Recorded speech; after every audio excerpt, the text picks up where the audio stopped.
तो ये कहानी है एलन स्वॉर्ट शहर की, जहाँ पर हम दो आदमियों को देखते हैं। उन्होंने एलन स्वॉर्ट में एक बहुत बड़ी कब्र बनाई है। इस कब्र में उन्होंने बहुत सारे इंसानों को एक साथ दफन किया था। असल में एलन स्वॉर्ट में एक पैंडेमिक आ गई है, एक वबा आ गई है, जिसके चलते लोग बीमार होते हैं और मर जाते हैं। ये वबा तेजी से लोगों में फैल रही थी और बाकी जो लोग उसी पैंडेमिक का शिकार हुए थे, ये लोग उन सब लोगों को एक तहखाने में डाल रहे थे ताकि बाहर रहकर ये लोग मर जाएं और वबा आगे न फैले। इसी वबा के चलते शहर के मेयर भी मर जाते हैं, जिसके मरने से पूरे शहर में परेशानी फैल जाती है। इन लोगों को अपना शहर चलाने के लिए जल्द से जल्द एक नया मेयर चाहिए था, जिसके लिए ये लोग एक जादूगर को चुनते हैं, क्योंकि उन्हें लगता था कि जादूगर अपने जादू से इन सब लोगों को सारी मुसीबतों से बचा लेगा। यहाँ तक कि इस वबा से भी सभी लोग उस जादूगर हेनरी की मेयर बनने पे राजी थे। लेकिन पुराने मेयर का असिस्टेंट फ्रैंकलिन सभी लोगों से कहता है कि इस चीज का क्या सबूत है कि ये वबा हेनरी के जादू से नहीं फैली। ये भी तो हो सकता है कि ये वबा जादूगर ने ही फैलाई हो ताकि मेयर मर जाए और इसे नया मेयर बना दिया जाए। लेकिन हेनरी और इस शहर का कोई भी आदमी फ्रैंकलिन की बातों पे ध्यान नहीं देता और हेनरी सब लोगों से कहता है कि अगर आप लोगों ने जल्दी कोई फैसला ना किया मुझे मेयर बनाने का, तो यहाँ और भी बड़े बड़े नुकसान हो सकते हैं। इतनी ही देर में हेनरी के पास उसकी बेटी भी आती है, जिसके भी हाथों पे छाले पड़ चुके थे, यानी वो भी पैंडेमिक का शिकार हो गई थी और जल्द ही मरने वाली थी। ये देखकर हेनरी कहता है बस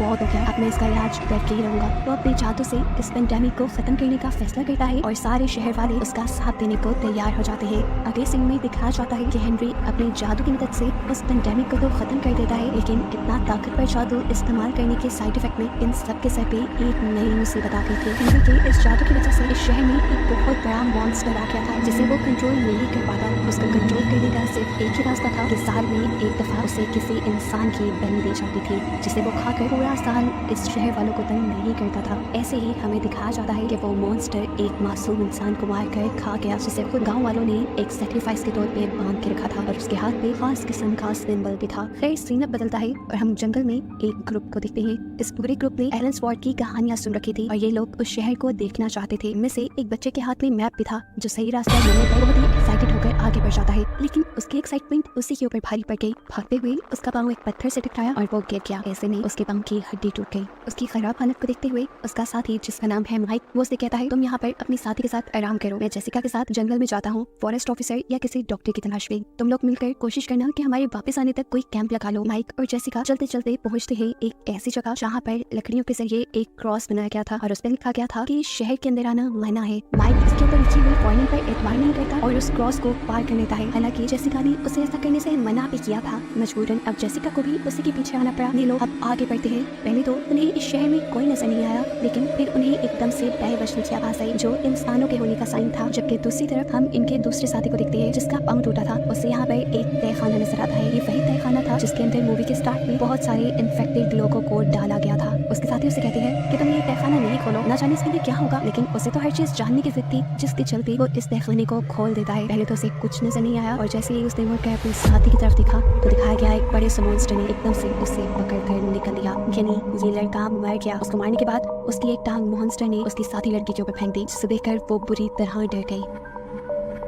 इसके बाद मॉन्स्टर खुद उस तहखाने से निकल आता है, जिसे देखकर वो लड़की और भी ज्यादा डर जाती है और वहाँ से भागने की कोशिश करने लगती है। लेकिन ये मॉन्स्टर भी उसका पीछा करने लग जाता है। यहाँ सीन कट होकर हमें एक हॉल में इस शहर के लोगों को दिखाया जाता है, जहाँ पर हम जादूगर हेनरी और शहर के बहुत से लोगों को देखकर ये जान चुके थे कि ये एलन स्वॉर्ट शहर है, जिसके अंदर वो दोनों बच्चे आ गए। हैरानी की बात थी, इतने साल गुजर चुके थे, लेकिन हेनरी और उसके सारे शहर वाले बिल्कुल पहले जैसे ही थे। यहाँ तक कि इस शहर में कोई बच्चा भी नजर नहीं आ रहा था, जैसे ही शहर बदला ही ना हो। यहाँ पर जादूगर हेनरी अपनी छड़ी घुमाता है और छड़ी में से निकली हुई एक लड़की के ऊपर रुक जाती है और उसके हाथ पे एक अजीब सा सिंबल बन जाता है। इसका मतलब था कि अब ये लड़का अपने शहर वालों को एक साल तक बचाने के लिए उस मॉन्स्टर का खाना बनेगा। ये सब देखकर हेनरी की बेटी बहुत ज्यादा गुस्सा हुई। उसने कहा डैड बस बंद भी कर दे सर, कब तक हम उस मॉन्स्टर के लिए एक एक करके अपने शहर वालों को मारते रहेंगे। हमें उसे मारने का कोई तरीका ढूंढना चाहिए। ऐसे तो एक एक करके एक वक्त वो आएगा जब हम सारे शहर वाले उसी का खाना बन के खत्म हो जाएंगे, या हम उसका चारा बनने के लिए ही जी रहे हैं। ये सब कुछ वो दोनों बच्चे बाहर खड़े हुए विंडो से देख रहे थे। इससे पहले कि ये बातें सुनकर वो लोग यहाँ से भाग जाते, इन दोनों को हेनरी की बॉडीगार्ड देख लेते हैं, जो इनके यहाँ से भागने के सारे इरादे फेल कर चुके हैं। सीन कट होता है और हमें जंगल में देखने को मिलता है कि उस बड़े से मॉन्स्टर ने इनकी दूसरी साथी को भी मार खाया था। जहाँ जेसिका और माइक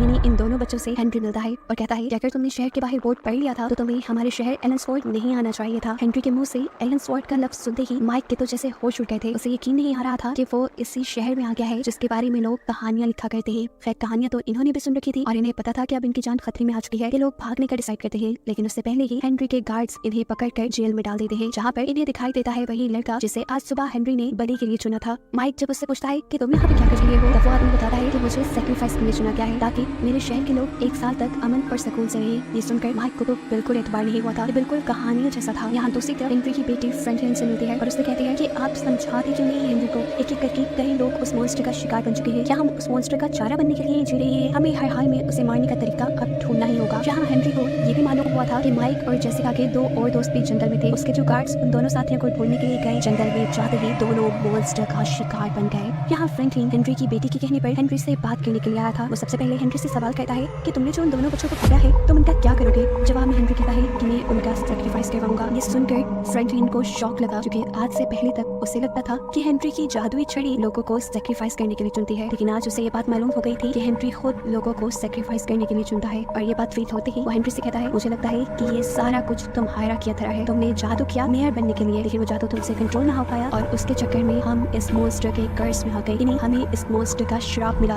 वो भी तुम्हारे जादू की वजह से। यहाँ पर हेनरी की बेटी जेल में एक लड़के से मिलती है, उसी लड़के से जिसे सैक्रिफाइस के लिए चुना गया था। वो उसे बताते हैं कि तुम्हारी जान बख्शी गई है, अब तुम्हारी जगह इन दोनों का सैक्रिफाइस देंगे मेरे डैड। ये सुनकर वो खुश नहीं होता, उल्टा गुस्सा हो जाता है और कहता है इसमें इनका क्या कसूर, इन बेचारों को क्यों मारा जा रहा है? इसी बात की समझ जब हेनरी की बेटी को आती है तो वो अपने डैड से लड़ने के लिए पहुंच जाती है। अपने डैड से कहती है, बस बहुत भी हो गया, आपको इतना सारा जादू आता है, क्या आप ये जादू तोड़ नहीं सकते? हेनरी उसी बात का कोई जवाब नहीं देता और उसे यहाँ से जाने को कहता है। इस चीज पे उस लड़की को गुस्सा आ जाता है और वो जाने से पहले अपने डैड की मैजिक बुक चुरा लेती है और इसी बुक से उसे ये मालूम होता है कि ये बीमारी और किसी की नहीं बल्कि उसके डैड की पिलाई हुई थी। यहाँ सीन कट होकर हमें दिखाया जाता है कि सैक्रिफाइस का निशान अब उस लड़के के हाथ से खत्म होकर माइक के हाथ पे आ गया था, इसलिए उसे सैक्रिफाइस के लिए ले जाया जाता है, जिसकी वजह से दूसरा लड़का बहुत ज्यादा नाराज था।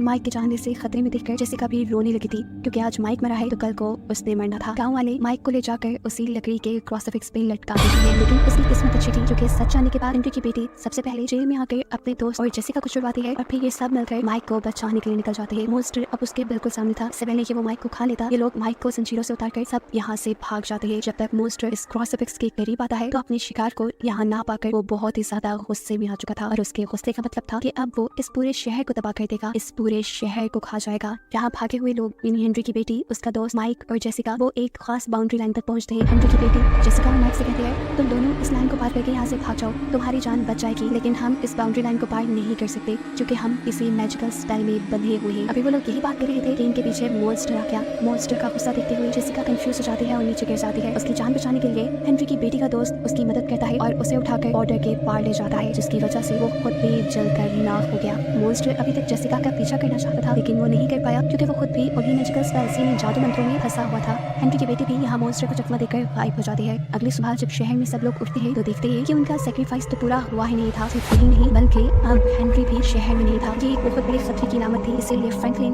यानी हेनरी का असिस्टेंट सभी शहर वालों को हॉल में इकट्ठा होने को कहता है। असल में हेनरी अपनी बेटी को ढूंढने के लिए जंगल में आया था। यहाँ माइक और जेसिका जो कि भागते भागते जंगल से बाहर सड़क तक आ गए थे, वो डिसाइड करते हैं कि वो किसी करीबी पुलिस स्टेशन जाएंगे और पुलिस के साथ यहाँ वापस आकर अपने बाकी दोनों साथियों को बचाएंगे। यहाँ जंगल के अंदर दिखाया जाता है कि हेनरी को उसकी बेटी मिल गई थी, लेकिन वो उससे बहुत ज्यादा नाराज थी। उससे कहते हैं, मुझे पता है कि ये सब आपका ही किया था है, आपके ही जादू की वजह से वो मॉन्स्टर हमारी जानों के पीछे पड़ा हुआ है। उस समय हेनरी जैसे ही उसकी तरफ करता है तो यहाँ उसकी बेटी अपने गले में पहने हुए लॉकेट की मदद से उसके हाथ से उसकी जादू की छड़ी दूर गिरा देती है। साफ मतलब था कि उसने अपने डैड की जादुई बुक से कुछ जादू सीख लिया था। अपने डैड को अकेला जंगल में छोड़कर अब वो वापस शहर वापस आ गई। उसने शहर में आके फ्रैंकलिन और शहर वालों से कहा कि अब हमें उस मॉन्स्टर से डरने की जरूरत नहीं है, जल्द ही हम उस मॉन्स्टर से छुटकारा पाएंगे। हमें बस कुछ बड़ा प्लान करना होगा और एक साथ मिलकर काम करना होगा, लेकिन उससे पहले तक भी हमें मॉन्स्टर से बचना है। इसके लिए मैं आप सबको एक मैजिकल स्पेल एक जादू मंत्र बताती हूँ। सब अपने घर में एक एक कैंडल जलाकर उस मंत्र को पढ़ने और अपने घरों के बाहर नमक से एक दायरा बना दे, जिसकी वजह से मॉन्स्टर उनके घरों में हमला नहीं कर पाएगा। अब क्योंकि हेनरी तो यहाँ था नहीं, इसीलिए सभी लोग हेनरी की बेटी को हेनरी की जगह बोलकर उसकी बात मानते हैं और अपने घर में एक एक कैंडल जलाकर उसका बताया मंत्र पढ़ते हैं और अपने घरों के साइड पे व्हाइट कलर का यानी नमक से एक दायरा बना लेते हैं। जैसे ही अब मॉन्स्टर उनके शहर पे हमला करने आता है तो वो कई घरों में उनकी बनाई इसी बाउंड्री की वजह से नहीं जा पाया, लेकिन यहीं पर एक आदमी जो उस मॉन्स्टर को अपने घर के सामने देख चुका था वो घबरा गया।